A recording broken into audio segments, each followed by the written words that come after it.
Assalamualaikum warahmatullahi wabarakatuh. Alhamdulillahi rabbil alamin. Wassalatu wassalamu ala nabiyyina Muhammadin wa ala alihi wa ashabihi ajma'in wa ba'd. Ayuha al-afadil al-talabah, a'azzakumullah. في هذه المناسبة المباركة إن شاء الله تعالى سنواصل درسنا الأدب العربي، وهذا لقاؤنا الثالث. إن شاء الله تعالى سنقرأ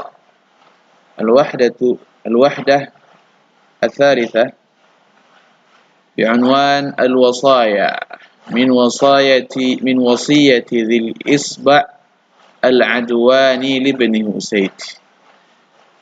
افتحوا كتبكم، الوحدة الثالثة الدرس الثالث. سنقرأ هذه الوحدة.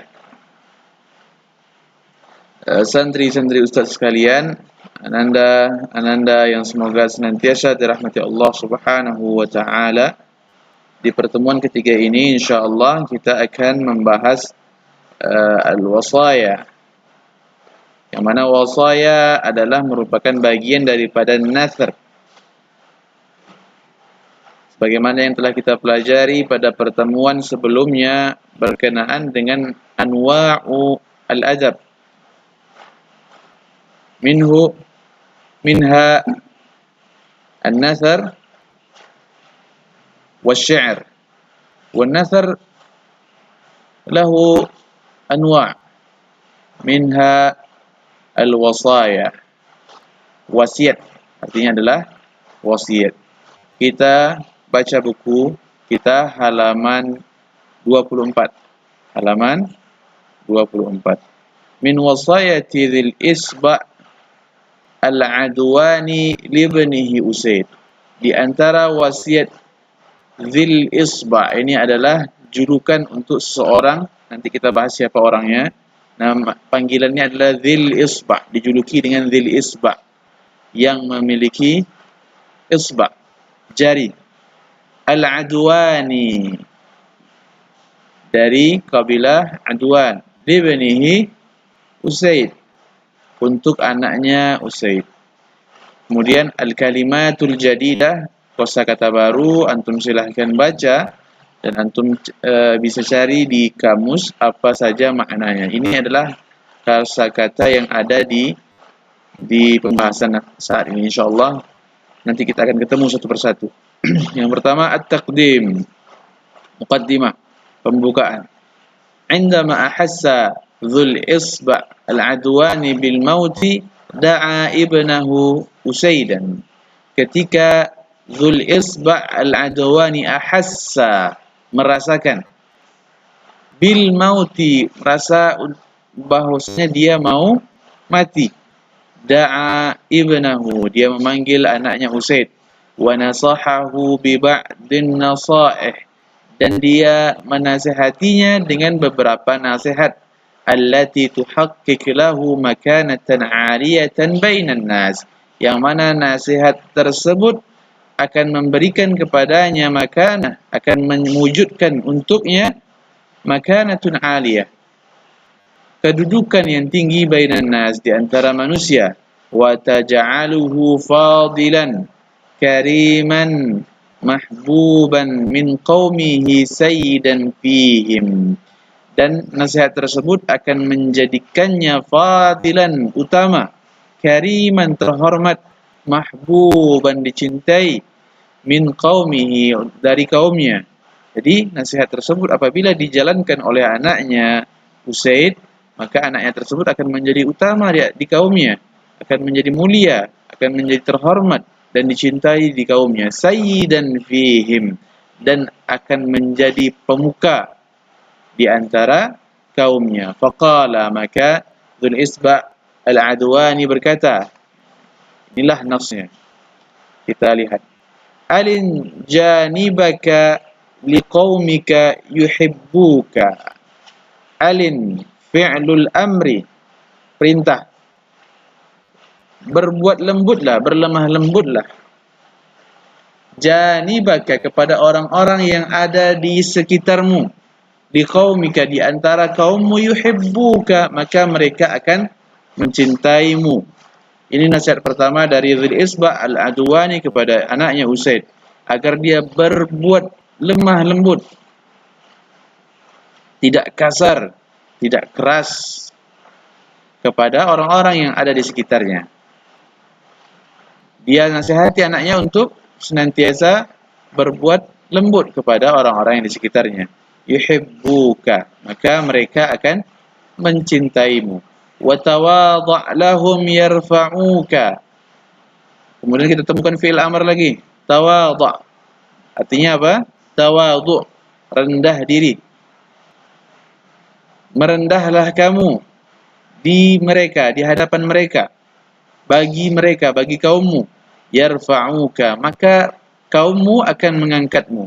Ketika kamu merendah pada mereka, maka mereka akan mengangkatmu. Akan tapi sebaliknya, apabila kamu meninggi di hadapan mereka, di hadapan kaummu, maka mereka akan merendahkanmu. Wabsut lahum wajhaka yuti'uka, dan perlihatkanlah wajahmu, dan perlihatkanlah wajahmu. Maksudnya apa di sini?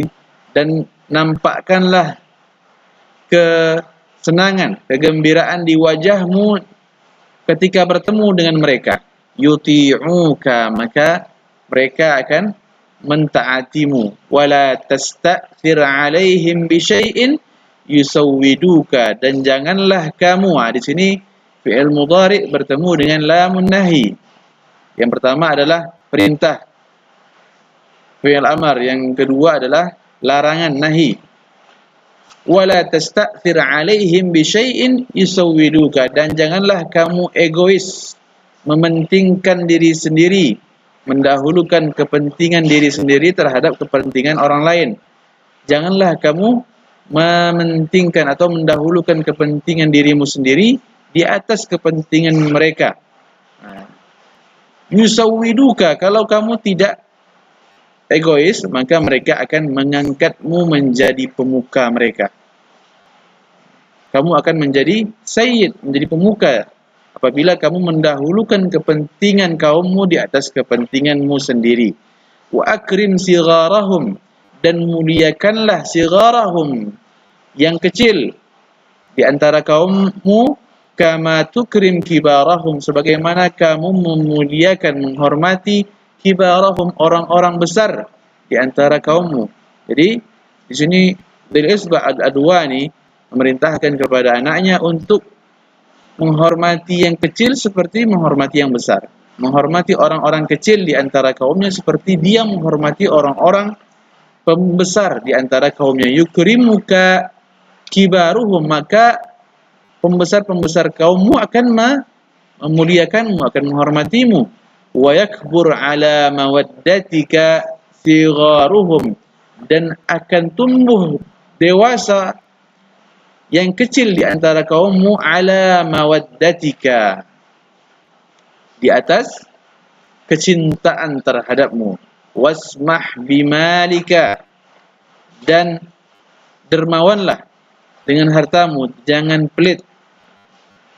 Kemudian wa'aiz jaraka, dan mulialah kemuliaan tetanggamu. Wa'ain man ista'ana bika, dan tolonglah mereka yang meminta tolong kepadamu. Wa akrim dhaifaka, dan muliakanlah tamumu. Wa sun wajhaka an mas'alati ahadin syai'a, dan jagalah wajahmu meminta-minta kepada orang lain. Jadi untuk menjaga kehormatan kita, kita harus jauh dari sifat meminta. Wasun wajhaka, dan jaga wajahmu, an mas'alati ahadin, dari meminta-minta kepada orang lain, mengemis. Maka fabidzalika yatimmu su'daduka, dengan demikian maka akan sempurnalah kemuliaanmu. Kemudian kita bahas qailun nas, siapa yang dimaksud dengan Dzul Isba' al-Adwani. Di sini kita baca qailun nas, yang mengatakan nas ini. Dzul Isba' al-Adwani, julukannya adalah Dzul Isba' al-Adwani. Namanya huwa adalah Hursan bin al-Harith. Namanya adalah Hursan bin Harith. Wa qad 'urifa bi Dzil Isba', dan dia diketahui dengan julukan Dzil Isba', yang memiliki jari. Artinya adalah jari. Lianna, kenapa dia dijuluki dengan Dzil Isba'? Di sini dikatakan lianna hayyatan, karena seekor ular nahashat isba'a rijlihi faqata'atha, karena seekor ular mematuk jarinya, jari kakinya, faqata'atha, maka putuslah jari kakinya tersebut. Aw lahu isba'an zaidan, atau karena dia memiliki jari zaidatan yang lebih. Di sini isba'an diberikan na'at atau sifat yang berbentuk muannats, karena lafaz isba' adalah muannats meskipun bentuknya seperti mudzakkar. Jadi jari kita ini, jari yang 5 ini, ada ibhamun, sabbabatun, khinsarun, khinsarun. Semua ini adalah muannats. Lafaz ini adalah muannats kecuali ibham. Ibham, lafaz ibham adalah mudzakkar, dan ada sebagian Arab yang mengatakan, yang menyebutkan bahwasanya ibham adalah muannats juga. Kembali kepada nas, di buku kita lihat min syu'ara'i Arab wa fursaniha al-mashhurina fil jahiliyah.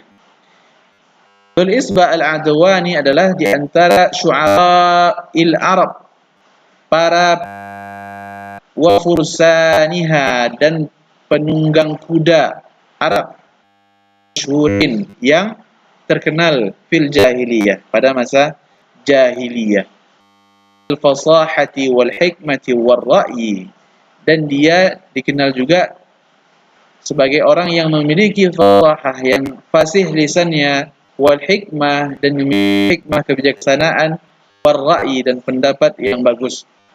Kana hakaman, dia adalah seorang hakim, qadiyan atau qadi fi zamani, pada masanya. Asha tawilan, dia hidup lama, panjang umurnya. Tufiya nahwa sanati 22 qabla al-hijrah. Qabla al-hijrah. Dzul Isba' al-Adwani tufiya, meninggal dunia sekitar tahun 22 sebelum Hijriyah, atau sanata 600 miladiyah, tahun 600 Hijriyah. Kemudian ada syarh mufradat, antum bisa baca. Di sini sudah dijelaskan mufradnya fil amr min al-lain tul khusyunah, fil amr daripada lain. Lin artinya adalah kelembutan. Huwa diddul khusyunah, lawan daripada khusyunah, keras, kasar. Tawadhu' fil amr min tawadhu'. Kemudian selanjutnya antum bisa baca seluruhnya ini sendiri. Wabsud wajhaka la tasihim nahyun 'anil athara wa hiya tafdilul insan ghairihi. Larangan untuk atharah, egois. Athara itu adalah tafdilul insan, seorang manusia mendahulukan ala ghair, dari yang lain. Terus kita tinggalkan ini untuk bisa membaca sendiri. Kita masuk kepada afkar wa khasais. Syarh ini kita tinggalkan juga. Silahkan antum baca. Al-afkar jaudatul, yang pertama adalah jaudatul afkar. Jaudatul afkar. briliannya pemikiran-pemikiran Dzil Isba' Adwani. Bagusnya pemikiran-pemikiran Dzil Isba' Al-Adwani. Wa qad ishtamalat kullu jumlah ala fikrah.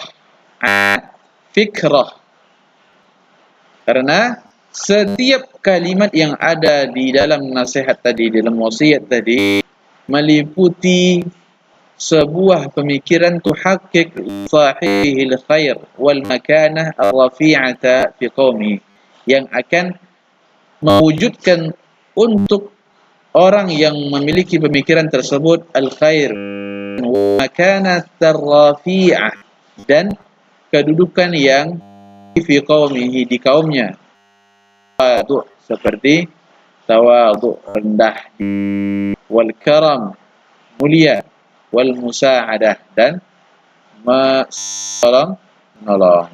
Kemudian at-tanwi' fi asalibin nushi bainal amri taratan wan nahyi taratan ukhra. At-tanwi' fi masdar dari tanawwa'a, nawwa'a yunawwi'u tanwi'an, fa'ala yuf'ilu taf'ilan, yang artinya adalah bermacam-macam atau bervariasi. Fi asalibin nushi, di dalam uslub-uslub nasihat, bainal amri taratan wan nahyi taratan ukhra. Uslubnya bervariasi antara perintah, kadang-kadang menggunakan uslub perintah amr, dan kadang-kadang menggunakan uslub nahi, larangan. Seperti anjanibaka, ini perintah, berlemah lembutlah. Kemudian ada larangan juga, wala jangan kamu egois. Yang ketiga, isti'malu ba'd as-suwar wat tashbihat, kama fi qawlihi wabsut lahum wajhaka. Menggunakan beberapa suar ini gambaran, atau tashbih atau perumpamaan, penyerupaan, kama fi qawlihi, sebagaimana yang ada di perkataan Dzil Isba', wabsut lahum wajhaka, fa huwa yuridu bastal wajhi bi ma'na maddihi. Jadi ubsut di sini makna asalnya adalah mad, yaitu menghamparkan. Fahuwa la yuridul bastal wajhi bima'na, dan Dzil Isba' tidak lafaz ubsut wajhaka, ubsut lahum wajhaka, bastal wajhi ini adalah bermakna mad atau menghamparkan. Wa inna ma yuridu ayyuzhir alaihim al-faraha was-surur. Akan tapi Dzil Isba' Al-Adwani ingin daripada lafaz ini adalah untuk menampakkan ketika bertemu dengan kaumnya al-farah, kegembiraan, was-surur, kesenangan. Kemudian yang keempat, qisarul jumali wa tasawi, maknanya singkat dan seimbang. Kemudian yang kelima, ittifaqu jumalil wasiyati fil harfil akhir minha, sama atau serupa